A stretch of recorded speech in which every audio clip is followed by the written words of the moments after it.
there is, at first I thought, oh, you know, she's married the sort of safe, dull option. But Roger sort of, I thought, became more attractive, whereas Ray, I think, becomes less. Yeah, I think that's absolutely right. Yeah.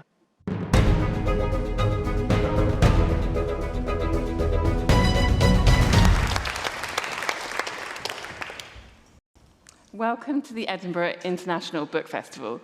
My name is Alex Peake-Tomkinson, and I'm a book critic and literary journalist. I'm delighted to be here this afternoon with the novelist Charlotte Mendelson and Tessa Hadley.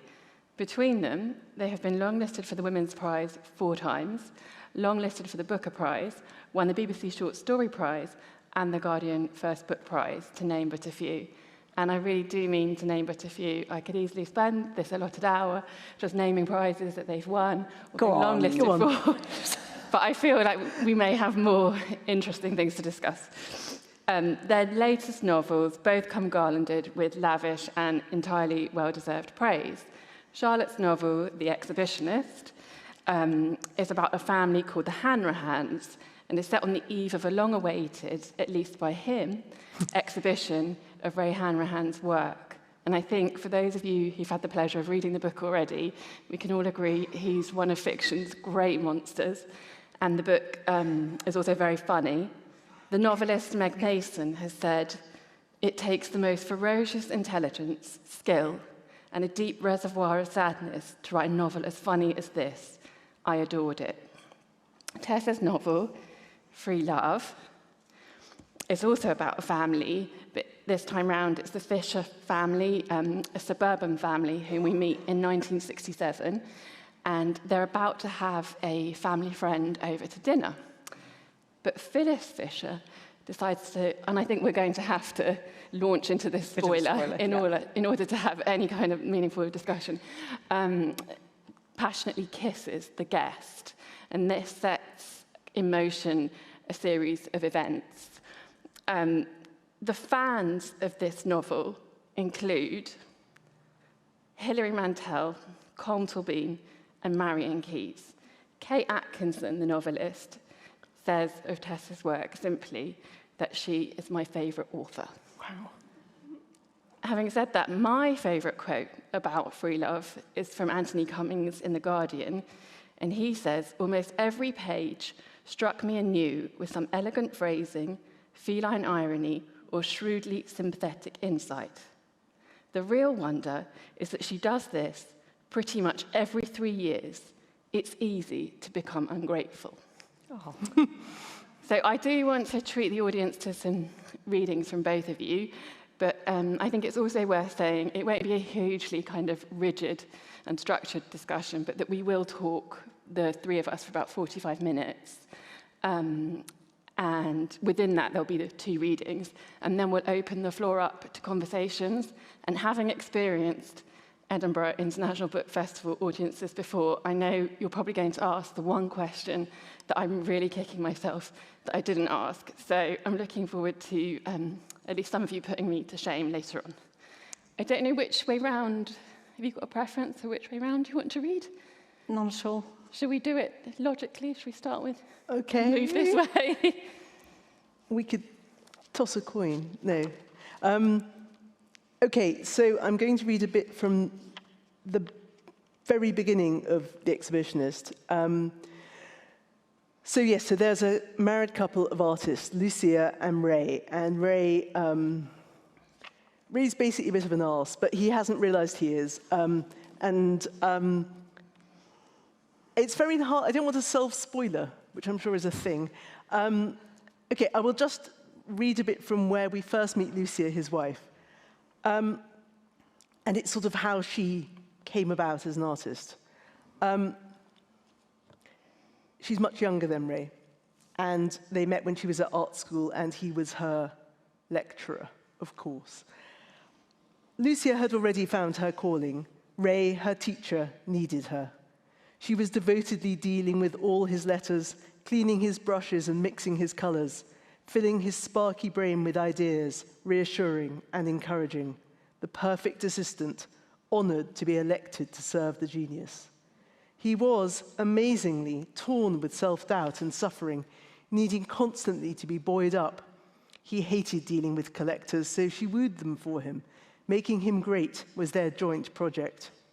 Whenever the reverberation of a new idea, the tuning fork thrill began in her chest, she'd squash it loyally. His career came first. Everyone fancied him, and he had his pick. He was posher, cleverer, better, and he allowed her, Lucia Brophy, to choose his blues and browns. Of course, she was wildly in love. And she had Patrick already, pea-soaked, delicious, fatherless, soon their 2 other babies. Somebody had to take care of them, and she wanted to, sort of. And every moment she could snatch when they went staggering into washing up tubs of acrylic or wailing about biscuits was required by Ray. And he did encourage her enormously. She must not forget that. But why don't you paint a bit when you can, he'd say. My golden girl, you should. In the long years before all 3 children were reliably in school, Leah already had Ray's little twin, Jess, a roaring toddler, Patrick still holding her knees. It was beyond her. The work in her head was much too big to squeeze between forgotten chapter books, opticians, chicken pox, 3 meals for 5 people, scrubbing the bath. Not a little scribble at the kitchen table, but huge creaking joists and tautness and howling space. She'd feast on the smooth curves of her children's cheeks and temples, the minuscule quivering of a lower lip, wondering, am I awake but unconscious, or conscious but not awake? Like a good mother, she'd stroke and inhale them, whispering, you are entirely beautiful. I love you so much. I will stare at you all night. But immediately her thoughts would drift to art, her dream studio, the current Ray crisis. So she gave up completely, not even a sketch for months. Then Ray made an announcement. The storeroom beside his studio had become free. And I'm just cutting a few bits you don't need now. And he'd persuaded his landlord to let it to Lucia to store her stuff. She'd press against the cold, whitewashed wall between them, breathing cottage pie steam from the pensioners' club below, the dampness from the cemetery trees, and try to sense how his own painting was going. She'd think, I'm so lucky. No one could say that Ray didn't help her, wasn't loving and supportive at the start. He'd explained kindly that she had much to learn about the world of art. It was just that by the time he began to regret it, it was too late. And now I'm just going to read another little bit, mainly because I enjoy reading it, so you'll just have to be patient. And if the worst comes to the worst, I might actually get the giggles, because I enjoyed writing it so much. So this is in the present, just before Ray's exhibition, and Leah, who's his good daughter, the one who's his sort of handmaiden and praiser and ego booster, has been organizing everything for the exhibition. Leah's barely sleeping. Her mind won't stop spooling. As long as nobody drags their chairs on the floor, or makes a sudden noise, or forgets one of Ray's dislikes, cathedral towns, shrubs, supermarkets, wallpaper, exercise, English people with good French accents, umbrellas, health food, tomato-based pasta sauces, cut flowers, Beethoven, abstinence from anything, post-war fiction, peonies, this is where I start giggling, sorry, digital clocks, thin pillows, but also overfilled pillows, all the neighbors, hoop earrings, bread ends, pitted olives, infants being carried in slings, Italy, weak, shop-bought jam, raw vegetables, food without enough salt or butter, the council, headphones or audible music not of his choosing, leftovers, libraries, people who do A-levels, people who go to university, Wales and Scotland, loud, I know, loud, I told you he was an arse, loud sneezing, school children, birds, and less for eating, teachers, the county of Essex, Germans and German art collectors, attempts to avoid cancer, champagne, milk not in glass bottles, sorbet, illness, television newsreaders, certain women's haircuts, short or showy off, cats other than his cat, banks, everything pertaining to the London Irish, the dark, bad fathers, unfaithful wives. There isn't a single reason why the exhibition won't be a triumph. Thank you so much.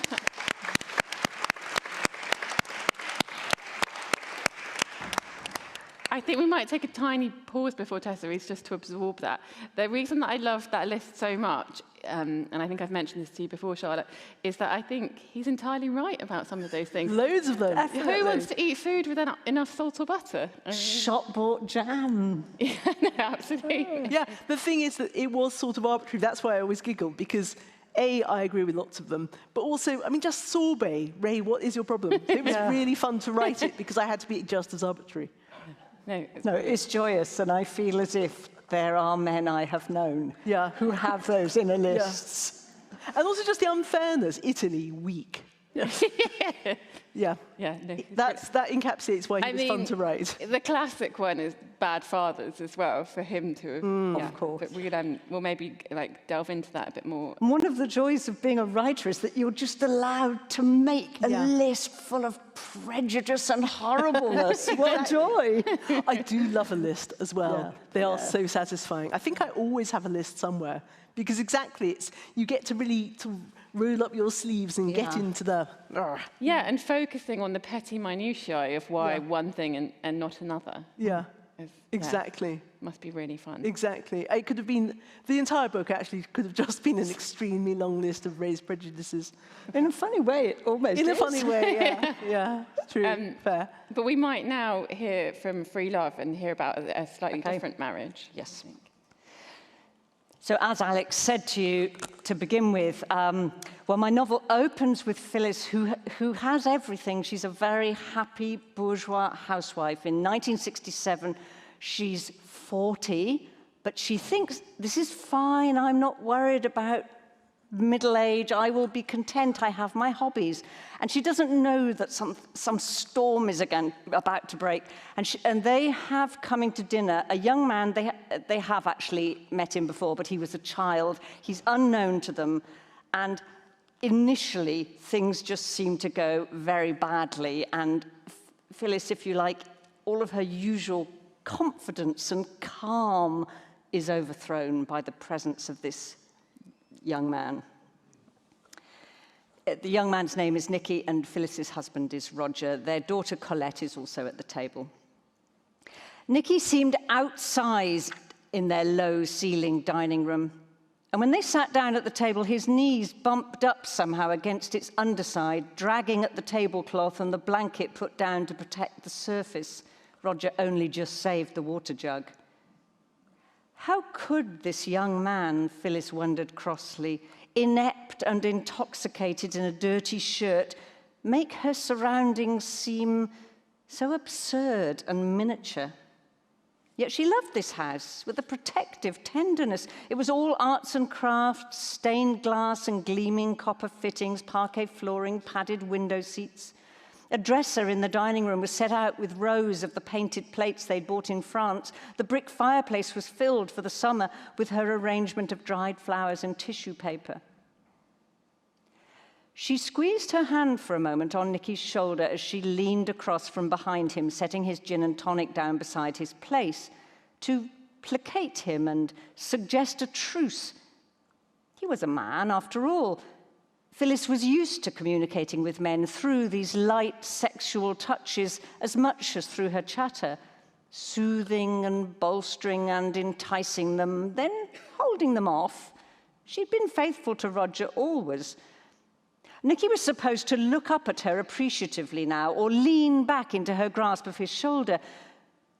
But because her fingers were cold from fishing in the ice bucket, the tongs were lost somewhere, her touch penetrated through the thin material of his shirt, and he recoiled from her unmistakably with nervous violence, almost knocking the gin out of her hand. And his recoil startled Phyllis, though she carried off her discomfiture in perfect style. No one could have known that she was in the least hurt, sitting down and smiling and picking up her knife again to serve the tureen. yet she scolded with humiliation. Nicky had shied away from her touch, and she thought that he could hardly bear to look at her. He was frowning, stabbing with his fork at the tablecloth. "So, Nicholas," Roger asked with strained joviality, "how are you enjoying London? Making a go of things?" Nicky smiled dimly, blinking. It seemed to take several seconds for the question to arrive with him. "Making a go of things," he repeated as if these words were a strange language. "Yes, I suppose I am doing that. And what's next? What's your plan?" "The trouble is," he explained thoughtfully, "that I just don't think about the future in that kind of way.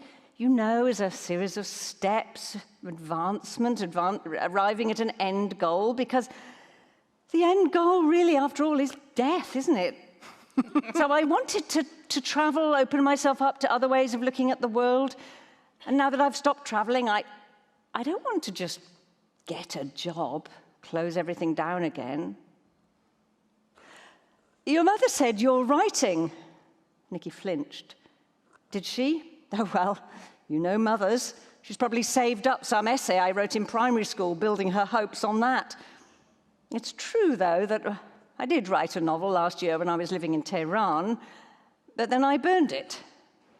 He obviously hated the tureen, pushing it around his plate with his fork. "Literally burned the whole thing," Colette doubted it. "I'll bet you're keeping it on a shelf, ready to bring out sometime when you're famous." She's the daughter. He looked at her narrowly. "I literally burned it. The gardener was burning weeds in an old oil drum. I fed months of work into his fire, a few pages at a time." Colette was impressed in spite of herself.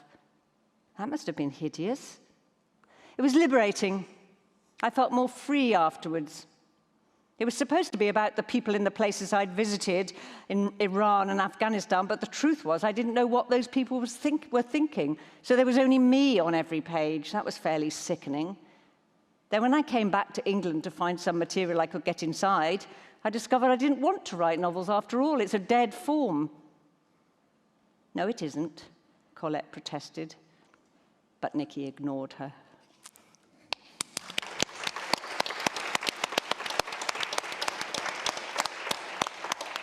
Thank you so much, both of you. Now, I think the women in these marriages are kind of the stars of the book, but I thought it might be quite interesting, given that there are ruptures in both of these marriages and that the husbands are shown in different ways to be unsatisfactory. We might talk a little bit about why these women married these men in the first place. Like, what was the appeal? I don't know if you're ready to start with the appeal of Ray, if it's something that trips off the tongue, or why Lucia married Ray. Yeah, I mean, you sort of gave us a bit of a taste in that reading, but given how awful he is. Yeah, but awful people are usually, or not usually, sadly, are often charismatic, funny, sexy, good-looking, some combination, because otherwise, they'd be in prison. He gets away with it by being charismatic, and also he was very, very briefly famous. So he's the kind of big shot, and she's the underling, and she's lucky to have been chosen by him. He has such power. He has power, and also he's older, and so they both buy into the, little lady, I'll teach you how the ways of the world work. And I think so often there's the combination of a powerful sort of manipulator and a person who doubts themselves. So she doesn't think she's all that, as the young would say. And he thinks he's all that. So they both buy into the, "Oh, aren't you lucky to be with Ray?" And then I think also there's a thing which certainly is a really big thing with visual artists, also obviously with other kinds of artists as well, but it becomes, well, it was in this bit as well, she believes in his genius, he believes in his genius. So they both serve a bit like, in a sort of a different milieu, we are serving the engine of the marriage and the family and the household in your book. don't you think both of our wives are sort of buying into this is my job to soothe and help? Surely within patriarchy, just to put the big word out there, in which both of our men have authority and power, which attracts these women to them. Within that system, there's a certain ease in relinquishment for the women. If you hand over your own life to the project, particularly in your book of the male genius, it sort of solves the problem for you. You do know what you're doing, and at some point along the way, you will feel that you are quite martyred and quite virtuous in doing it. And to sort of grab back, as Lucia has to do in the course of the novel, your own authority as an artist and your own autonomy and agency is a strenuous project. And it's very tempting to have all the problems of what am I here for solved for you. Yeah. And that surely that does apply to Phyllis as well, I think. Yeah. In fact, we learn as the book goes on that she met Roger at a point when things were messy for her, and she'd had an unfortunate, brief, horrid love affair, abusive love affair, not even a love affair, really. And Roger he's not a Ray character at all. Really he's really a very nice man. Like he's a really decent, likable man, as men really can be. And those old-fashioned men in 1967 could be really decent, intelligent, knowledgeable. He has his authority, I think, on better grounds than Ray has his, actually. If Ray was once a good artist, he's lost that, hasn't he? Whereas my Roger, really, we trust him. He is the man we want to write the paper on security issues in the Middle East, and he knows his stuff. And Phyllis has kind of handed all of that over to him to be his business, and she's just preoccupied with looking nice. I think actually what's interesting, I was thinking Phyllis is a much better picker than Lucia is of husbands. Yeah. But then Nikki is a Ray in waiting. Yeah. Isn't he? Yeah. You're right. That's No, funny. I think Phyllis got lucky in a way with Roger. Well, yes. In one sense. That's I think not the whole Roger's story. quite, I think, Roger could, there is, at first I thought, she's married the sort of safe, dull option. But Roger sort of, I thought, became more attractive. Whereas Ray, I think, becomes less. Yeah, I think that's absolutely right. Yeah. But also compared, sorry, we're just going to carry on. No.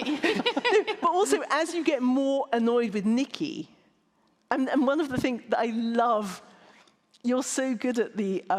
I think we should make sure everyone understands who Nikki is the only thing. Nikki is the young man who's the young man who's at disrupting the dinner big party knees. here, Yeah. and who Phyllis then rashly, and it's not really too much of a spoiler because it happens incredibly early on. The clue's in the title, isn't it? The clue's in the title. Yeah. She after her one kiss in the garden, which he really didn't even mean. He only kissed her because he thought, would it be bourgeois of me not to kiss her? I ought to do something bad here. And then the minute he's done it, he thinks, oh, goodness, what's happening? But she thinks, I have a lover. And that's it. It's so brilliant. But I'm sorry, I did interrupt you. You were going to say about Nikki. I was going to say so many things, and none of them really followed on from anything else, so it's fine. We can just move on.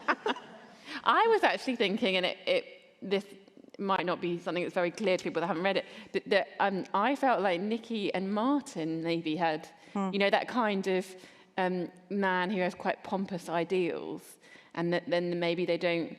Martin is the boyfriend of one of Lucia's daughters. Basically, Lucia's son-in-law, essentially. Yes. Yeah. No, I don't think so. No. I think Nikki is a Ray, a junior Ray. Okay. I think Martin's one of those characters you really don't want to meet, but again, is incredibly enjoyable to write about.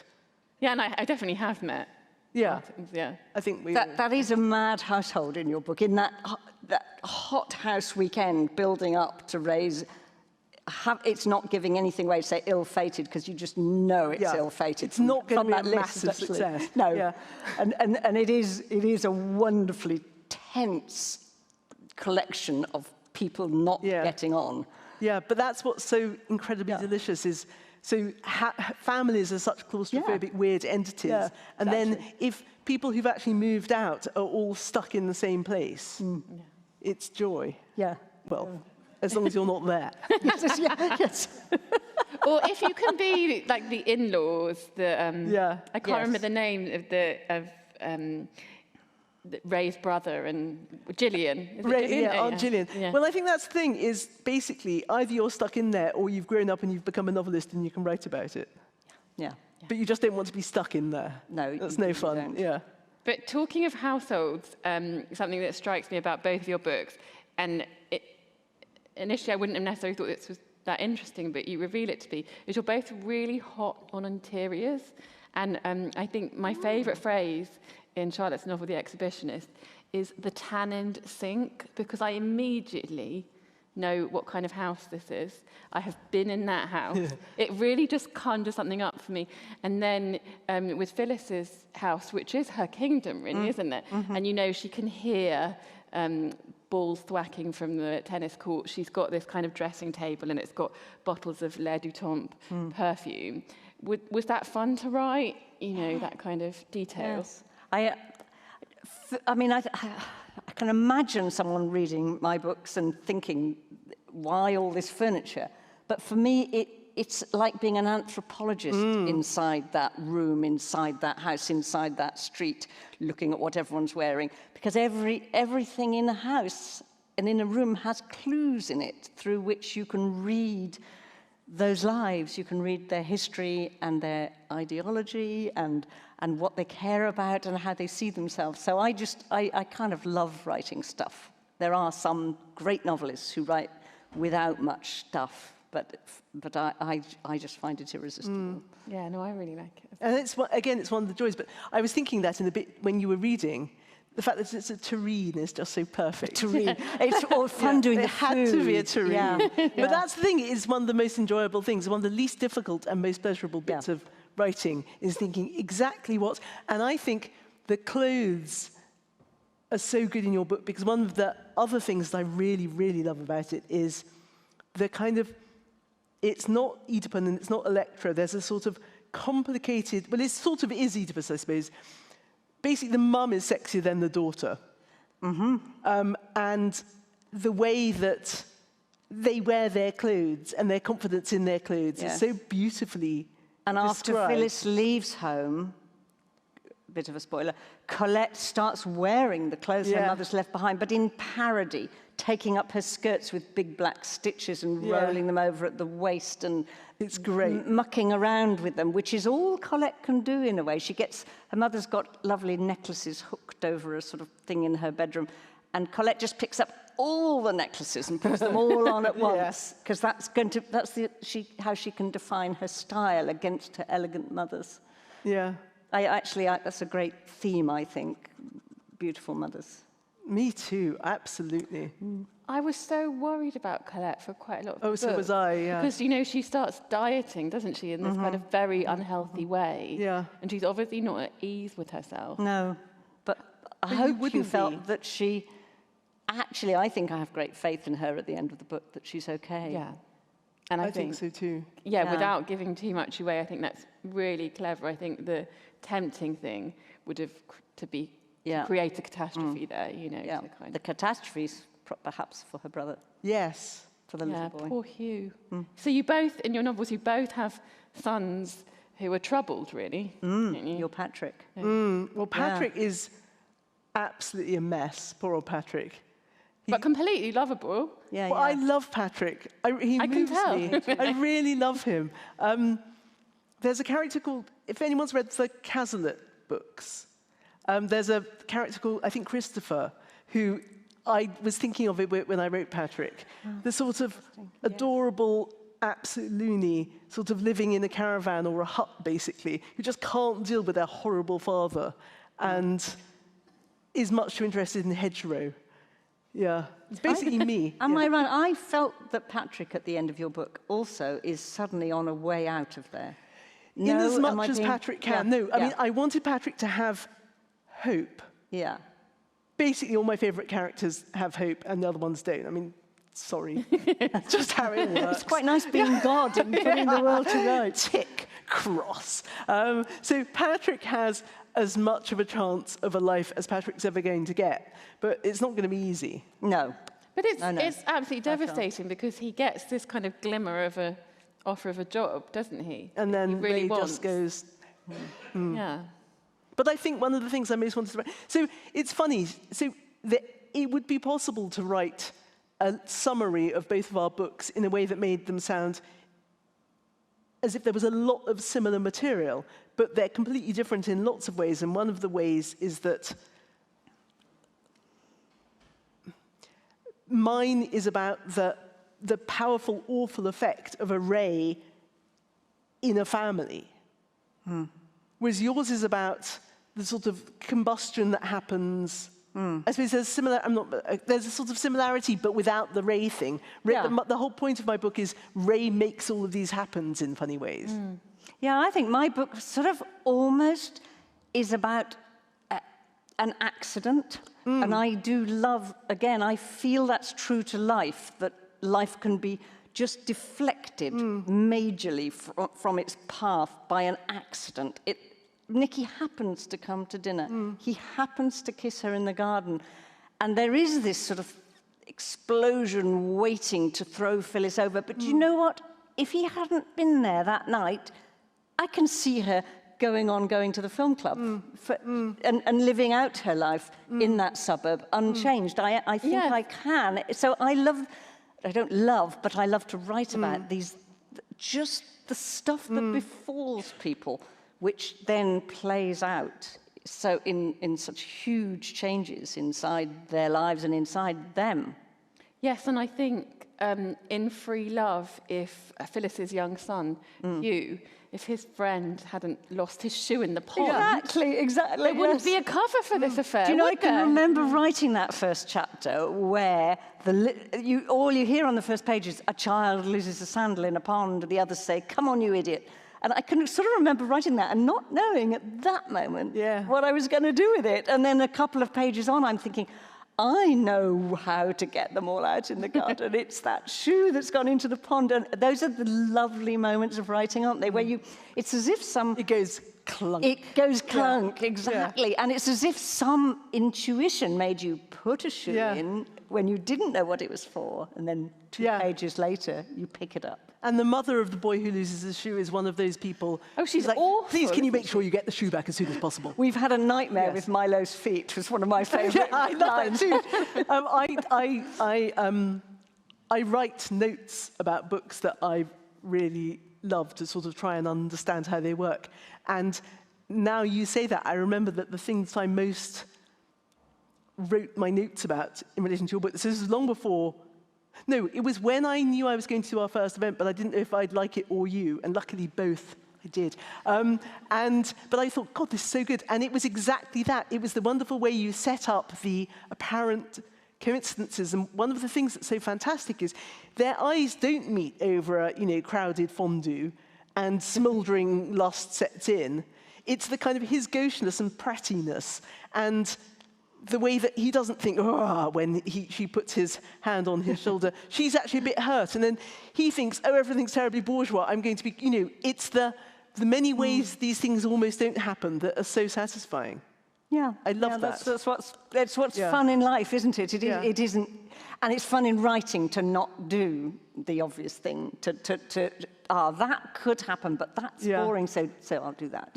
One writes sideways all the time. I've got such a strong image of the shoe. I mean, that kind of, the sort of start right, navy, the really inappropriate now, no boy would ever wear it, but like a sort of sandal. Yeah. They have a special man who makes Special man, lovely little man, But so in both your novels, there's a real attention to detail. And particularly with yours, Tessa, did you feel you had to do a lot of research to get that right for 1967? You were making me think of that when you mentioned the Tureen. I mean, I was there in 1967. I was only young. I was a child. You weren't a novelist fully yet. I wasn't, but I was collecting, unknowingly, all the stuff a novelist needs. So I had to do a research like, did I? Yes, I did. I didn't do lots of research. I am so not a researcher. The idea slightly bores me. So I write it first and do it on a hunch, and then I check it. Of course I did. I read some stuff about the 60s in Ladbroke Grove and that sort of thing. Mostly, we know it. It's under our skin. And I was little, so I remembered the food and the clothes and the smells and the furniture and the washing up bowls and the chairs. I remember all that. Everything below that height. Everything below that Yeah. height. I He's remember it hot on better than everything, anything yeah. that's happened to me since. So I was waiting to write this book. And the other stuff, we all know it. We know about the 60s. Of course we do. We're the heirs to that moment, which was why it was a moment to write a book about, because we live in the aftermath of that extraordinary disjuncture between the old world of Roger and Phyllis and suburbia and tennis and all the rest of the world that, of course, wasn't like that, but fitted in to that hierarchical, class-bound, rather dismal, grey post-war world, but had a lot going for it. And then all the craziness, good and bad, of the counterculture and hippies and pot and revolution. And we live in the aftermath of that. And all those things that Phyllis wants to throw herself into. Yeah, and sort of does. I mean, I don't think Philip it's not a triumphant story of love and life vindicated, and it's certainly not a tragic story about a terrible mistake. It's just neither. It just happens, and she finds her way in a new world, but she might not have. Yeah, I think it's fascinatingly nuanced in that she is gauche, to the extent that, you know, it almost becomes a kind of borderline racism when she encounters black people, you know, her kind of naivety about their lives. But you manage not entirely to condemn her, because Well, she also has a directness. I think she's real with Barbara. She makes friends with a West Indian trainee nurse, or nurse, in the block of flats where she finds Nikki. And there's something in Phyllis that's direct, with all her flaws. Yeah, no, absolutely. They make something of that friendship, which is real. No, it's true. Yeah. And then in terms, Charlotte, the detail of your book, it's a different kind of job you had, because you're not looking back to historical age. But how important was it for you to have all that kind of detail right? Oh, incredibly. Because, so I have a terror of writing historical fiction or period fiction. I feel that if I wasn't there, I don't know how I do it, because for me the texture is part of the bit that makes me want to write. So, and I'm incredibly unvisual, but I need certain visual things. So I always draw kind of maps of all the rooms and floor plans. Really? Yeah, I have to. Wow. Because I need to know where the table is. So even if I don't mention the table, it's very weird. I'm so not like that in the rest of my life. We were talking earlier about being different in our normal lives and then in our writing life, and it's the same. So I really love precision and detail and maps in my writing life. Yeah. Whereas the rest of the time I'm basically blundering about. I've no idea what's going on. And also that the detail of exactly what they eat. So at one point, Patrick has to go and, as an emergency, buy food for the it's exhibition. awful. I Patrick, can't bear it. in one of those really big Waitroses, and because the guy that Leah had hoped would do the catering just hasn't. So he has to go, and he's basically sort of a bit agoraphobic and certainly very, very socially anxious. And you know how big supermarkets, if you're not feeling great, they're all a bit sort of jangly, and you can't find the flour, and it's very stressful. And I spent a lot of time thinking, what would be the things that you would buy if you were really sticking within the budget, but needed to feed a lot of people, but were terrified about what your stepfather would think? That just isn't a good formula. It's not good. Gastronomically, it's not a recipe for happiness. No. So there's a lot of mustard dripping down people's sleeves at crucial moments. Yes. Yeah, it does not turn into a delicious banquet, does it? It really, really doesn't. So, yeah, all that detail. And, for example, the colours of the rooms, the paint colours, all of that. Because also one of the things about the house in this book is it's really falling apart. So it's very important to know what it's supposed to look like so I could get exactly the right degree of sort of rot. Yes, because is there green paint work that once was nice? So Ray's the kind of person who's very, I'm very clear about my colours. I've got lots of fantastic style. So he's chosen this very jungly green, but because the house is just totally disintegrating, it's sort of, the paint is sort of bubbled away from the wall. It's so vivid to me. Really unpleasant. Yes. The whole house was. Yeah.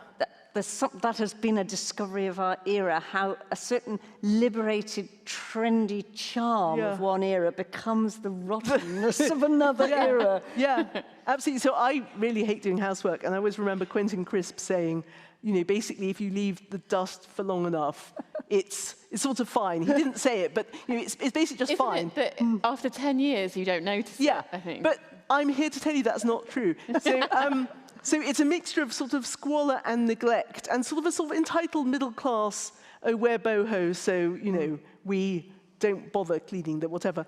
But also, there's terrible, terrible hoarding in a particular sort of way. You know, the people who have piles of newspapers and magazines that are terribly important that, you know, from about 30 years before, piled up on every step. Yes, and there's also a pretentiousness about really small, insignificant things. So at the exhibition, there need to be stickers to They say have to be whether... really high-quality stickers. Yeah, so the stickers are enormously expensive, aren't they? I think they're 79p each. And the thing is that he doesn't sell anything. Yeah, but that was another thing. So I grew up watching Play School, and those of you who are my incredibly young age, the round, the square, and the whatever the other window was, no one can remember. Arch window. Thank you. I always think it's triangular, it wasn't. And you might remember there was this bit where they show you how things are made. And even now, thinking about it, I feel incredibly excited. So there's something about the world of work that it doesn't involve just sitting at a desk going like that, but, you know, makes biscuits. So it's the practicalities of people's jobs. And that's one of the reasons I wrote this book. One of the reasons why Lucia is a sculptor was basically I just wanted to write about sculptors' tools because they're yummy. Yeah. No, They're much more absolutely. interesting than a laptop. So, yeah, getting all the detail of what do you need. I had to message one of my friends who's an artist and say, so what do you need for an exhibition? And then down on the list there were kind of dots for sold pictures. I was like, right.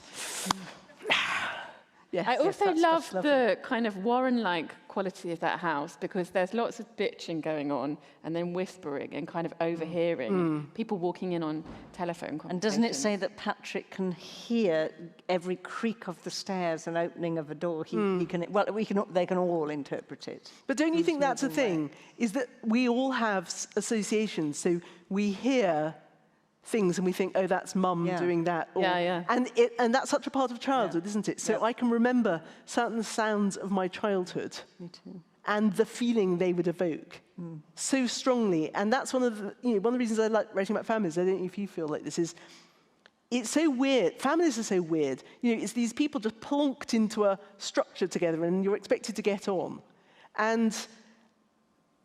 And you get so good at reading the little tiny signals. Oh, she shut the door that way. That means she's in a bad mood.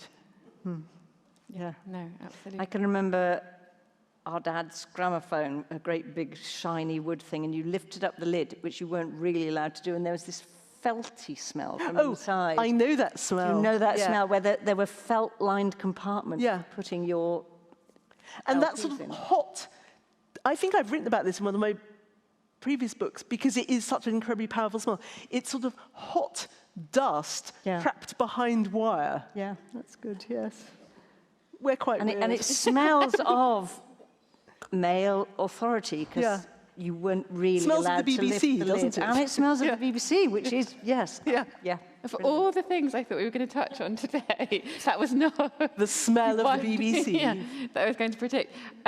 I will shortly have to open the floor up to questions, but there's one more thing I wanted to ask, and that's why these books now? Was there a particular kind of instinct you had about why you wanted to write this book at this time? I mean, there was that thing I said that I feel perhaps in all the weirdness of the moment we're in with its unsettledness, as if, something has to shift here.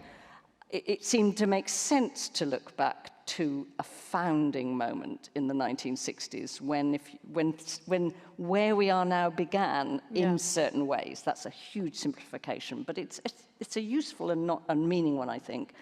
But novels don't actually grow out of those grand generalizing ideas. And I think what actually happened, I wrote a short story set in the 60s and also set in the home counties, about which I know next to nothing, never lived there, don't come from that sort of posh privileged suburban world exactly, but something drew me to write about it, and I loved writing that short story, and I thought, I'm at home here. I love this. I love the gin and tonic and the tennis courts.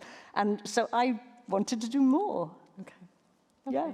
Do you remember what was a very early image for you, or a very early feeling about the book for you, apart from that? I think it was thinking about that kind of family and that kind of Thames Valley suburbia, and it was imagining Phyllis sitting at her dressing table, getting ready for the dinner party. Yeah. And also, it was a blessing, this book, which doesn't usually happen. It did all come to me in a great tumble. And then I knew that I was creating that little perfect glassy moment in order to smash it, and that it would happen in the first chapter. So it was sort of, what would it be like to be living then, and the sound of the plock, plock of the tennis rackets, and the gin and the glass. Yeah, and you're so clear on what she looks like as well. Like, you clearly know exactly what she looks like. Yeah. And then for you, Charlotte? I've forgotten what the question was. I was so interested in Tessa's answer. Where did it start? Oh, Where did yeah. it come out of? So I was in St Ives, and I went to the Barbara Hepworth studio. I don't know if some of you have been there. And you can kind of look through although I'm sure it was destroyed in the fire, so maybe it's a bit of a sort of Disney reproduction of the studio. But anyway, and there was all the tools, like I've said. And I've always, despite being one of the least practical people in the world, been very drawn dangerously to kind of, child woodwork sets and things. So I've always wanted to run amok with a chisel, but probably shouldn't. And that was very exciting.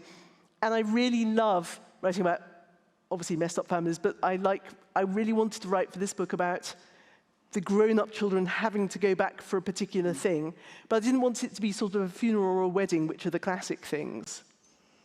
Actually, for a long time, they were in Essex, and I suddenly realized, no, it needs to be London, because it needs to be that particular sort of, Ray needs to be that particular sort of smug, oh, I bought this house for 20,000 for 2p, actually, in 1971, and now it's a massive falling down palace, basically, which I think is a peculiarly London thing. It's a good subject.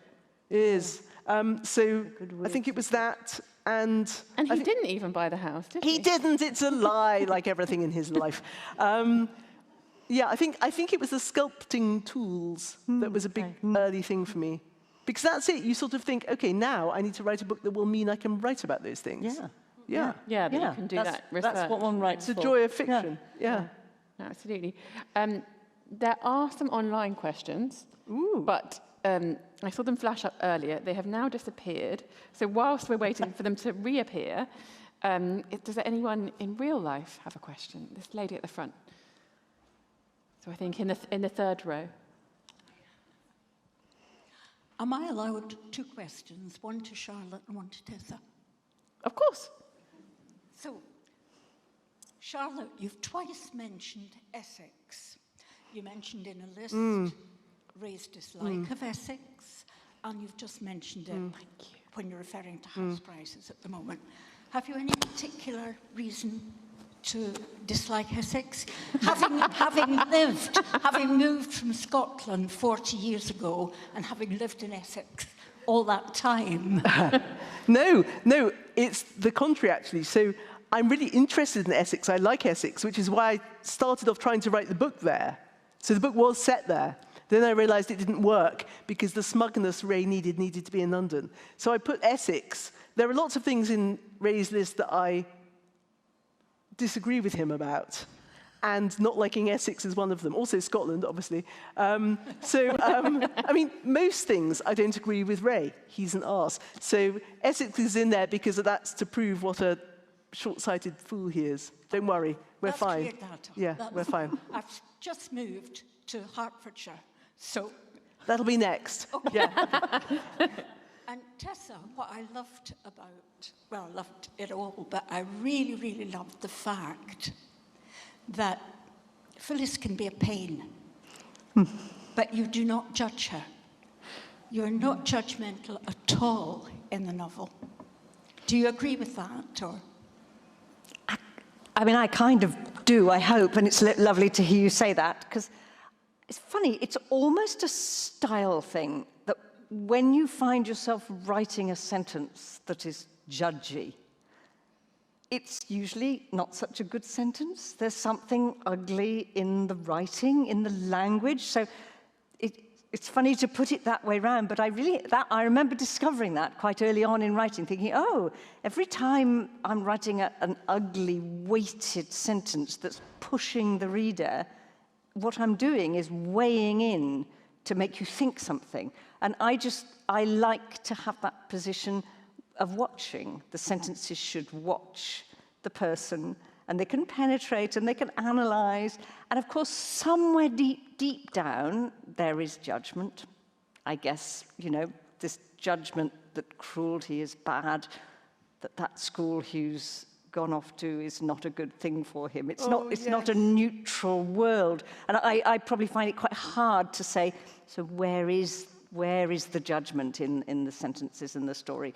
But it seems to me good writing, most of good writing, whatever horrors it describes, it's just better if the writing watches the story with all its moral content unfold, if that makes sense.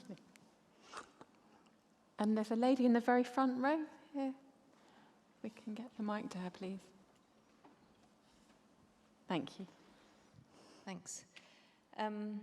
So both of you started with readings from the start of your book, and we know how important it is for the first few pages to draw in the reader and make them want to read more. And aspiring writers are told to get into the story late and leave it early. So how do you know you've started it in the right place? And when you do your edit, do you ever actually go and change it significantly to rip out the whole start, where you've started, and start again somewhere else? Do you want to? Usually, I would answer that I seem to find the way in almost when Alex said, how did the story begin? How did the novel begin? It begins like going in through the front door. And I had that scene of Phyllis sitting at her dressing table as my beginning, and it stayed my beginning, and it didn't change that much. Some of the writing in that first chapter changed. I made the argument more fun around the table. Dialogue in particular, you can go back into and make it better. But having said that, I have just been messing around with the beginning of a new novel and changing it and putting it in a different place because it was too low-key. It didn't have enough oomph to it, I felt. So there isn't a strict answer to that. It's impossible to think about, the perfect beginning. You have to find a door into your story, into your book, which makes you hungry to move through, you, the writer first, hungry to move through it and move on into what's going to happen. And it has to be the right entrance for you. And if it is that, then it will be for your reader as well. And you can't calculate that too cunningly in relation to what will draw the reader in. You have to sort of find the right entrance for yourself, I think. I think that's a really good question, and that's a really good answer as well, because I often really find it hard to know where to begin.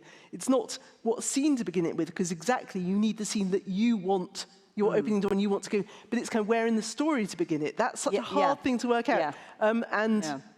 Tessa's taught for a really long time. I've taught creative writing for less long, but one thing that I've learnt, and I often tell people, is ditch the first 3 chapters.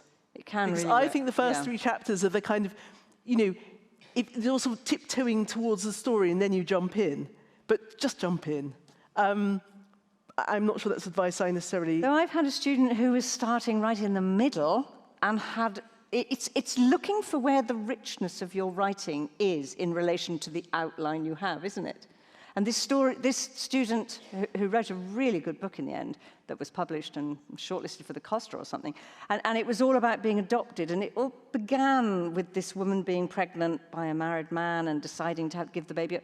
And I said, well, wait a minute, we haven't even seen their love affair yet. And she then wrote from the beginning, and it worked so much better. So where is the meat? Although for vegetarians, not meat, the lentils. Where is the protein of your novel that you are going to get the the flavour and the richness out of, and don't miss any of it, but go in at the right door. And often ditch the first 3 chapters or the first half. Yeah. And is there a sense that you have to be excited about it as the author? Yeah. You have to be excited about every word. And if you're thinking, this is going to be a boring bit to write now, to get to the next place I've got to describe, then think, wait a minute, if I'm bored, my reader's going to be bored. I don't want to write that. So put your giant boots on and take a 7-league step to the next place that's fun. Yeah, and I think readers are quite kind that if you don't fill in blanks for them, they kind of, on the whole, will do it. I think they prefer it. But if you're going to fill the blanks in, this is dangerous stuff I'm saying, I know, and you have to do it right, but not filling it. I mean, Charlotte, are you agreeing with me? Yeah, no, completely. Yeah. Because it's like someone going, fancy me, I'm really attractive, aren't I? I'm really attractive, I'm really fanciful, aren't I? It's not a turn-on. It's the same sort of thing. Readers like working things out for themselves. It's like why, when someone's telling a joke, when you start laughing because you've already almost got there, it's such a joy. And it's the same with sex. We can all make up much sexier things in our heads than anyone, except for obviously me and Tessa, can write. And so just let them do it for themselves. But I think often people who are just starting to write think, but I don't know how to get someone from here to here. And the answer, which is always mind-blowing but exciting, is you don't have to. You don't have just stop. That's and what then I was trying to say. On Thursday... Yeah. And actually the white section on the page, which interestingly, I've not done this as a piece of research, but I don't think the 19th century novel ever uses it. There's just a chapter, and it's print, end of chapter, next chapter. Somewhere in the 20th century, the white gap between 2 sections is invented, and it's a godsend. It's joyous, because you can just say, Phyllis said this. Take a breath. Later that evening... And it's marvellous, because you don't have to write the boring bit that gets you from C to D. You can just go C to G. I do feel this is dangerous advice. I feel there should have been a health warning at some point. But it's also, this is dangerous in novelist land. You know, other people talk about quite inflammatory things where we're sort of saying, you can end a chapter where you like. I know. It's our idea of danger. I think we're amongst living friends. on the edge. I do have an online question, but I just want to make sure that people in the room also have a chance to ask questions. There's a lady there. The lady in the navy top, I think the 3rd row.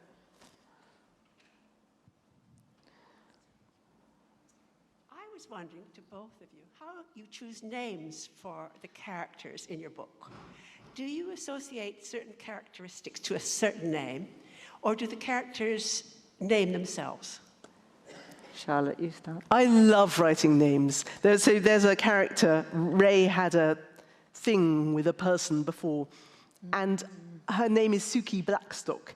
And it was so the right name for Suki Blackstock. She's so Suki Blackstock. But and I was thinking Roger and Phyllis are the perfect names for Roger and Phyllis. So names are incredibly enjoyable and really important. It's more that, no, for me, I think it's more that I have a character and then I have to think of the name. It's not that the name is waiting there. What about you? Yeah, pretty much that.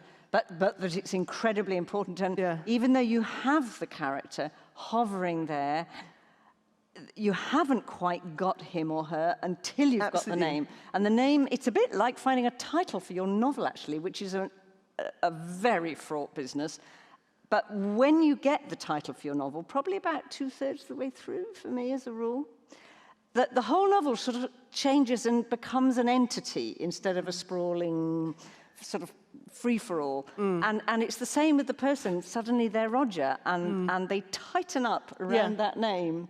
And the names are really crucial. But you have to be really accurate, and you have to make sure it's a name that their parents would plausibly have given them 20 or 30 or 40 years earlier. Or in Phyllis's case, it's a bit of an old-fashioned name, but I do explain why she's got her great-aunt's name, and she doesn't like it. She calls herself Phil, etc., etc. No, names are really, really big and really important to the creation of character.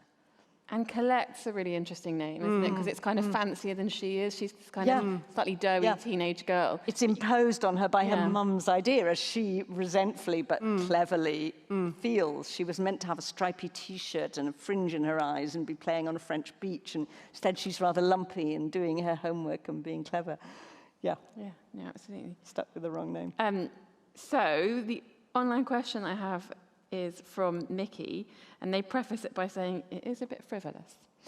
But do you dress any of your characters in your own style? I think they mean literally in terms of give them your clothes. I have done. I can remember really, really early on in my writing, so my first novel, Accidents in the Home, giving my character a blouse I'd just bought, but in a different colour. And I have a whole scene. She's not just wearing it, she's trying it on in a shop, and she's making ridiculous faces at herself in the mirror, the way you do, slightly sucking in your cheeks and looking, used to do in those days. Probably don't do it so much anymore. So I did, and I loved the blouse that I'd just bought. I now can't exactly, I have to read the novel again to remember the shirt. Yeah. But I can't quite remember it, but I know that I changed the colour for my character. Which is interesting and a bit odd. Yeah. I'm trying to think this. No, I don't. But a lot of my characters are very clumsy and not really sure how to put clothes on, which is something that, again, applies to me. So Lucia changes her outfit a couple of times, doesn't she, over the... Oh, yeah. So Lucia sort of wears something which immediately she knows is wrong and very hot, and then thinks, oh, no, God, no, this isn't right at all. She runs around and does that thing where you haven't got time to take your tights off properly. So you're sort of hop Quasimodoing around your room with have half a leg in one tight, trying to put something else on. That was very... You write brilliantly about that, and that takes up about an hour a week of one's life, and that horrible heap of discarded things on the bed where you've thrown them off. And also because, again, I'm quite spatially challenged. So, I mean, she didn't do this, but she could easily have done this, sort of thinking, okay, I'll save time by not taking off my shoes before I take off my tights. Yeah, exactly, yes. Because, and that takes up a lot of my conscious hours, that sort of thing. I know. I was quite modest when I said an hour a week. I thought I'd say that, so it didn't sound as if I spent too much time being silly. Also, what I love about Lucia's dilemma in that situation is she's trying to look sexy, but she doesn't want everyone at the event to know that she's trying to do that. Yeah. And that's really tricky. Specific sexiness. Yeah. Just aimed at one It's really aimed at one person. Yeah. Exactly. Without alerting anyone else to Yeah, the fact that because you're making an effort. Ray will go with plan. ooh, someone's making an effort. So it's about getting kind of, how sexy can I look despite being me and despite the fact no one else can notice it? Yeah, all these people who know me very well. Yeah. Yeah, it's exhausting. Yeah. Yeah, I do feel exhausting. It's very Exhausting. Yeah. I think we will have to finish now, but... On a lovely, frivolous note. Yes, absolutely. It's a good question, actually. But both Tessa and Charlotte will be signing in the book signing tent. So maybe if you have a question that we haven't had time to answer this afternoon, they will answer it for you over there. But thank you very much, both of you. Thank you.